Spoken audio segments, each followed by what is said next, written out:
Subscribe करिए हमारे channel target UP TET CTET को और बेल आइकन को दबाइए। हेलो फ्रेंड्स, मैं रेनू स्वागत करती हूँ आप सभी भावी अध्यापक एवं अध्यापिकाओं का आपके अपने channel target UP TET CTET में।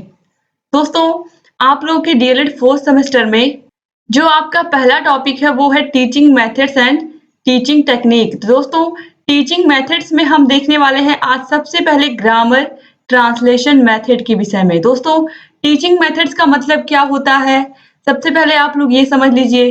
टीचिंग मेथड का मतलब ये होता है कि किस विषय को आप किस तरीके से कितनी आसानी से पढ़ा रहे हैं कि बच्चे उस तरीके से आसानी से आपके विषय को समझ जा रहे हैं।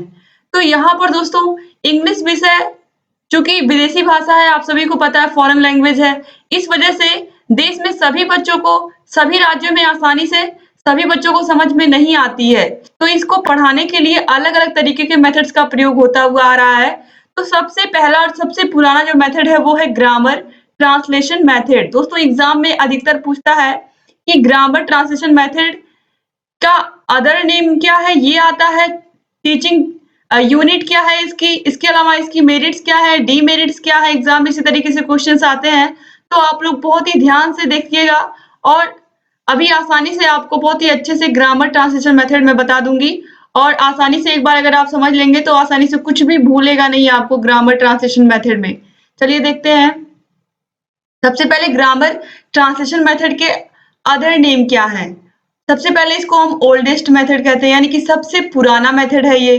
क्लासिकल मेथड भी कहते हैं इसको, ट्रेडिशनल मेथड यानी कि परंपरागत विधि भी कहते हैं, पॉपुलर मेथड भी कहते हैं इसको, यानी कि ये काफी पॉपुलर है।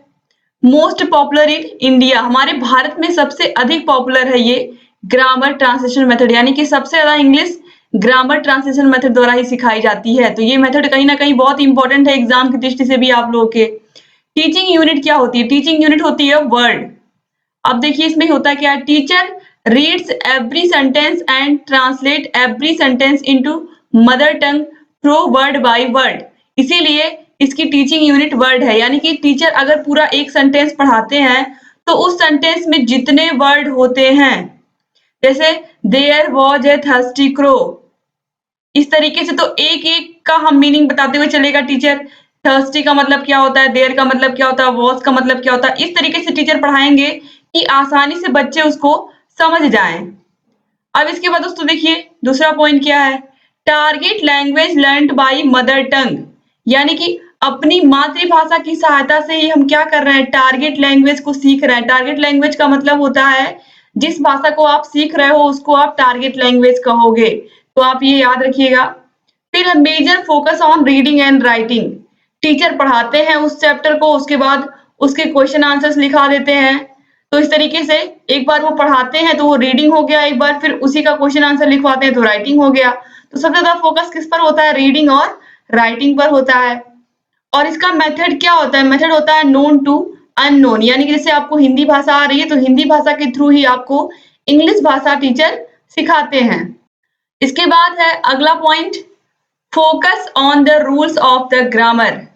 दोस्तों, आप सभी लोगों को पता है कि इंग्लिश तो आप पढ़ते हुए आते हो बचपन से, लेकिन साथ ही साथ आपको इंग्लिश ग्रामर भी अलग से पढ़ाई जाती है। क्यों पढ़ाई जाती है?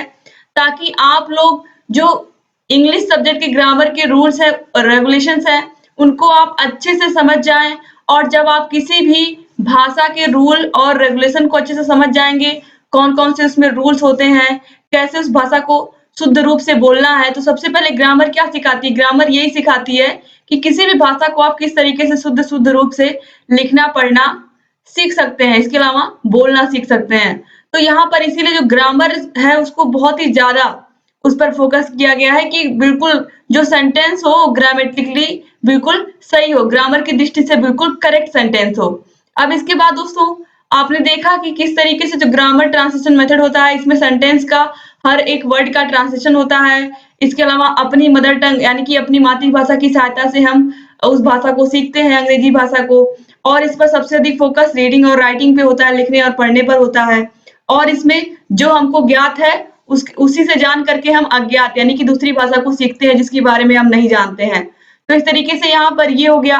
अब इसमें क्या क्या अच्छाइयां हैं ग्रामर ट्रांसलेशन मेथड की, कौन कौन से मेरिट्स हैं इसको हमको देखना है। तो चलिए देखते हैं कौन कौन सी मेरिट्स हैं। तो सबसे पहले देखिए है, Hindi is the mother of instruction, यानी कि टीचर जो भी चीजें बोलेंगे वो हिंदी में ही आपको क्लास में बोलेंगे। बस जब वो किताब पढ़ाएंगे तो उसमें जो वर्ड्स लिखे हैं उनको अंग्रेजी में बोलेंगे, सेंटेंसेस को अंग्रेजी में बोलेंगे, लेकिन समझाने के लिए वो हिंदी का ही प्रयोग करेंगे। ये आपको पता है क्योंकि आप सभी लोगों में से मैक्सिमम लोगों ने ग्रामर ट्रांसलेशन मेथड से ही स्कूलों में पढ़ा होगा इंग्लिश विषय को। इसके बाद है useful at the primary stage. ये जो ग्रामर ट्रांसलेशन मेथड होता है ये प्राइमरी स्टेज पर यानी कि प्राइमरी स्कूलों में यूजफुल होता है, क्योंकि बच्चों को हर एक वर्ड की मीनिंग बतानी पड़ती है, तभी बच्चे अच्छे से उस चैप्टर को समझ पाते हैं। क्योंकि बच्चे छोटे होते तो सभी अक्षरों यानी कि सभी सेंटेंसेस की, सभी वर्ड्स की मीनिंग जरूरी नहीं है बच्चों को आती ही हो। इसके बाद time saving over crowded class, यानी कि ये समय की बचत करता है, क्योंकि टीचर क्या करते हैं, टीचर एक साथ पूरे क्लास को पढ़ा देते हैं और चाहे कितनी भी बड़ी क्लास हो पूरी क्लास को वो कवर कर लेते हैं ग्रामर ट्रांसलेशन मेथड में। उसके बाद है accuracy correct knowledge of grammar. Accuracy के साथ साथ यानी कि जो उनकी लगातार पढ़ाने की स्पीड है, साथ साथ उनको ग्रामर की नॉलेज भी होनी चाहिए अच्छी। टीचर को जब तक ग्रामर की नॉलेज नहीं होगी वो सही से इंग्लिश विषय को नहीं पढ़ा पाएंगे। तो ग्रामर की नॉलेज होना बहुत ही मस्ट है किसी भी इंग्लिश टीचर के लिए। तो यहाँ पर यही चीज कही गई है। अब इसके बाद दोस्तों चलिए देखते हैं डीमेरिट क्या क्या है। किसी भी चीज में कुछ अच्छाइयां होती है तो कुछ कमियां भी होती है, तो हमको कुछ कमियां भी यहाँ पर देखनी पड़ेंगी demerits of grammar translation method में। सबसे पहले अनवांटेड मेथड है, अवांछनीय मेथड है, जिसमें listening, speaking, reading and writing चारों पर जोर नहीं दिया जाता है। किसी भी भाषा में भाषा को क्या होता है, सुनना, बोलना, पढ़ना और लिखना, ये चारों होना चाहिए। लेकिन यहाँ पर क्या हो रहा है, यहाँ पर केवल रीडिंग और राइटिंग पर जोर दिया जा रहा है। बच्चे एक बार टीचर ने पढ़ाया उस टॉपिक को, बच्चे समझ गए, फिर बच्चों ने लिख लिया।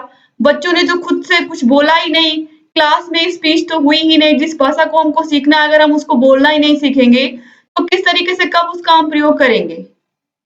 तो यहाँ पर यही चीज बताई गई है कि जो ग्रामर ट्रांसलेशन मेथड है इसमें स्पीच को नेग्लेक्ट कर दिया गया है। उस भाषा को जब तक आप बोलोगे तब तक आप कैसे सीखोगे, तो इसीलिए यहाँ पर ये इसकी डेमेरिट हो गई है ग्रामर ट्रांसलेशन मेथड की। यही रीजन है कि हमारे देश में लोगों को लिखने बहुत अच्छे से आता है, ग्रामर के थ्रू हम सेंटेंसेस को लिख लेते हैं, इंग्लिश भाषा को बहुत अच्छे से लिख लेते हैं, पढ़ भी लेते हैं, लेकिन जब बोलने की बारी आती है तो हम बोल नहीं पाते हैं, क्योंकि हमें पढ़ने की और लिखने की बहुत अच्छी शिक्षा दी जाती है, लेकिन बोलने की उस भाषा को प्रैक्टिस नहीं कराई जाती है। इसीलिए इंग्लिश भाषा को बोलने में लोग डरते हैं।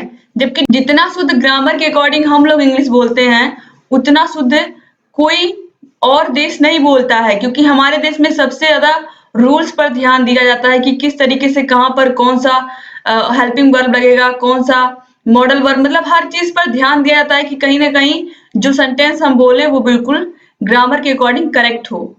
इसके बाद है एग्जैक्ट ट्रांसलेशन नॉट पॉसिबल, यानी कि जरूरी नहीं है कि हर एक वर्ड का बिल्कुल करेक्ट उसका ट्रांसलेट टीचर कर पाए। कि मतलब ये होता है कि कभी कभी क्या होता है पूरे सेंटेंस का एक भाव निकलता है, जरूरी नहीं है कि हर एक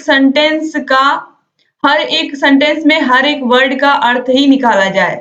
तो यहाँ पर यही चीज बताई गई है कि जो ट्रांसलेशन मेथड है उसमें एग्जैक्ट ट्रांसलेशन करवाना मुश्किल होता है। कहीं कहीं कभी कभी ऐसे सेंटेंस आ जाते हैं टीचर के सामने कि उसका उस पूरे सेंटेंस का भाव बहुत आसानी से टीचर निकाल लेते हैं, लेकिन कुछ ऐसे वर्ड होते हैं जिनका जो अर्थ होता है वो कोई निश्चित अर्थ नहीं निकलता है और वो पूरे सेंटेंस का भाव देता है, पूरे सेंटेंस में मिलने पर ही भाव निकलता है।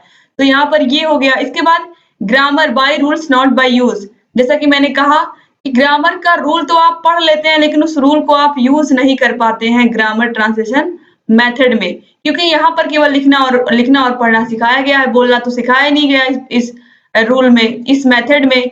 इसके बाद only book is English used, केवल और केवल किताबी इंग्लिश यूज होती है और जो किताब में लिखा होता है वही बच्चे एक बार पढ़ लेते हैं, उसके बाद उसको लिख लेते हैं, बस हो गया।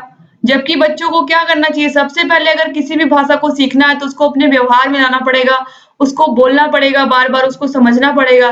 तो ये बहुत जरूरी है कि जो जितने भी मेथड है उसमें बच्चों को सबसे पहले बोलना सिखा जाए तो कहीं ना कहीं ग्रामर ट्रांसलेशन मेथड में बस यही कमी रह जाती कि बच्चों को लिखना अच्छे से आता है, पढ़ना अच्छे से आता है उस भाषा को, लेकिन वो बोलने में हिचकिचाते हैं।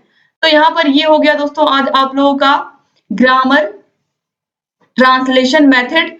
क्या-क्या आपने सीखा आज, किस तरीके से ग्रामर ट्रांसलेशन मेथड का यूनिट क्या होता है, वर्ड होता है। इसके अलावा ग्रामर ट्रांसलेशन मेथड में को और किस-किस नाम से जानते हैं, इसकी क्या-क्या अच्छाइयाँ हैं, क्या-क्या इसकी कमियाँ हैं, ये सब आज आपने देखा आज की क्लास में। उम्मीद करती हूँ कि आपको आज का क्लास बहुत अच्छा लगा होगा। इसके बाद हम दूसरा मेथड देखेंगे अगले क्लास में। और दोस्तों, अगर अभी तक आपने हमारे चैनल को सब्सक्राइब नहीं किया तो प्लीज सब्सक्राइब कर दीजिए, क्योंकि आपके 4th सेमेस्टर के सभी सब्जेक्ट को हम पढ़ा रहे हैं और आप लोगों के लिए लगातार ऐसे ही वीडियोस को लेकर के आ रहे हैं। दोस्तों, उम्मीद करती हूँ कि आप लोगों को आज की क्लास समझ में आई होगी। अगर आपने अभी तक हमारे चैनल को सब्सक्राइब नहीं किया तो प्लीज सब्सक्राइब कर दीजिए और घंटी के निशान को जरूर दबा दीजिए, जिससे हम जो भी नई वीडियोस बनाते हैं उसका नोटिफिकेशन आपके पास समय से पहुंच जाए। इसके अलावा हमारे जितनी भी वीडियोस आती हैं सभी वीडियोस से आप लोग अपडेट रहें। दोस्तों, आप हमारे टेलीग्राम चैनल से भी जुड़ सकते हैं। टेलीग्राम चैनल का लिंक मैं डिस्क्रिप्शन बॉक्स में दे देती हूँ। वहां पर जाकर के आप सभी वीडियोस की नोटिफिकेशन भी आप समय से प्राप्त कर सकते हैं और विभिन्न विषयों के नोट्स भी पा सकते हैं। साइड में आई बटन पर भी क्लिक करके आप जुड़ सकते हैं। इसके अलावा दोस्तों, आप हमारे व्हाट्सएप ग्रुप से भी जुड़ जाइए। व्हाट्सएप ग्रुप से भी जुड़ेंगे आप तो आपको बहुत लाभ होगा और यहाँ पर भी आपको विभिन्न विषयों के नोट्स प्रोवाइड कराए जाएंगे। दोस्तों, व्हाट्सएप नंबर है हमारा 7705954549। दोस्तों, यहाँ पर जितनी भी सुविधा हम आपको दे रहे हैं सब कुछ बिल्कुल फ्री ऑफ कॉस्ट है, बिना किसी चीज के। हम लोग सिर्फ और सिर्फ मुफ्त शिक्षा के ही सहयोगी हैं और हमेशा मुफ्त शिक्षा की ही बात करते हैं, क्योंकि शिक्षा आप सभी का अधिकार है और शिक्षा देना हमारा कर्तव्य है कि एज ए टीचर मेरा ये ड्यूटी है कि आप लोगों को सही ज्ञान दिया जाए और आप लोग का सही मार्गदर्शन किया जाए। दोस्तों, आप लोग कहीं भी जुड़िए हमसे बिना किसी फीस के। ऐसे हम फ्री में एजुकेशन देते हुए आ रहे हैं, फ्री एजुकेशन की बात करते हैं लगातार आप लोगों के लिए, ऐसे ही फ्री ऑफ कॉस्ट ही एजुकेशन लेकर के आते रहेंगे। उम्मीद करती हूँ कि आपको ये जानकारी अच्छी लगी होगी और आप लोग लगातार हमारे चैनल से ऐसे ही बने रहेंगे, क्योंकि आगे चल के अभी हमको लंबा सफर तय करना है। UP TET, C TET, super TET सब कुछ आपको हम सबकी तैयारी करवाएंगे। आपको तो लगातार ऐसे ही हमारे चैनल से बने रहिए और सभी वीडियोस को देखते हुए रहिए। मिलते हैं नेक्स्ट वीडियो में, तब तक